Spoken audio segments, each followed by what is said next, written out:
since I'm pretty sure by the law states that I have a right to confront my witnesses who accuse me of doing wrong. So I felt like I wanted to say it in front of her since she was the one up here slandering me. And that's all I got to say. You sure you don't want to talk about the sentencing and all of that? That was the only thing you wanted to tell the court? I mean, I haven't heard anything about a sentence. I was just About the sentence commenting on that. I for the understand that. charges. And I just wanted to know if you had anything you wanted to say to the court. I mean, I got a lot to say. I got a lot to say, but I'm not going to be able to say half of it.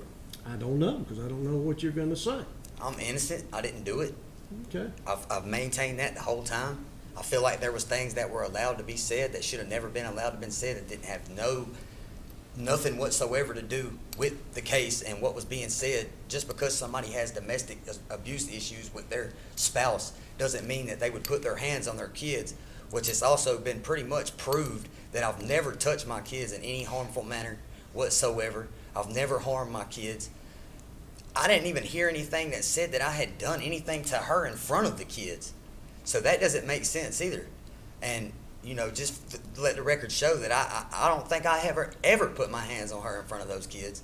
And I just don't feel like just because somebody has domestic issues with the female in their life that they love, that they were just able to just say, oh, he don't love you and all that stuff just in front of everybody or whatever, which doesn't matter. But I just don't understand how you find somebody guilty of doing something to a 15-day-old baby because there was no evidence whatsoever that proved anything about me putting my hands on my kids. I've never done it. I never would.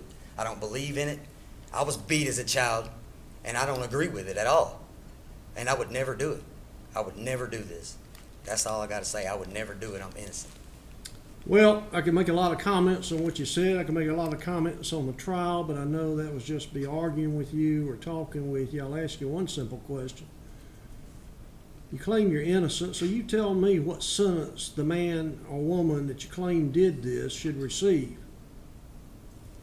If you ever find out who did them, they deserve to be under the jail. Okay. So they ought to get the maximum sentence. Most definitely. Okay. On the crime of malice murder, I sentence you to life in confinement without parole. On concealing the death of another, I sentence you to 10 years in confinement, consecutive or after. Count one. Do you understand each of your sentences? Yes, sir. I want to advise you that you have 30 days after today to file a notice of appeal. It'll be filed on this case. I'm going to instruct Mr. Carter on behalf of you to file a motion for a new trial to make sure your rights are protected. If you wish to allege that Mr. Carter did not do an effective job, then we'll bring in another attorney to handle the appeal so that issue can be raised, and that's fine with Mr. Carter. He takes no offense. I think he did an incredible job. Well, that's fine. I'm just indicating to you that in order to claim your attorney at trial was ineffective or did not do a good job, you have to raise it at the earliest moment, which would be here. I won't be filing anything against my attorney. That's fine. I also want to inform you that if the case is appealed, if the Supreme Court of Georgia affirms your case, you have 4 years from that date. The affirmation is made in what they call a remitter. The case is sent back down here to file what is known as a writ of habeas corpus, claiming that your body is still being held illegally and unconstitutional.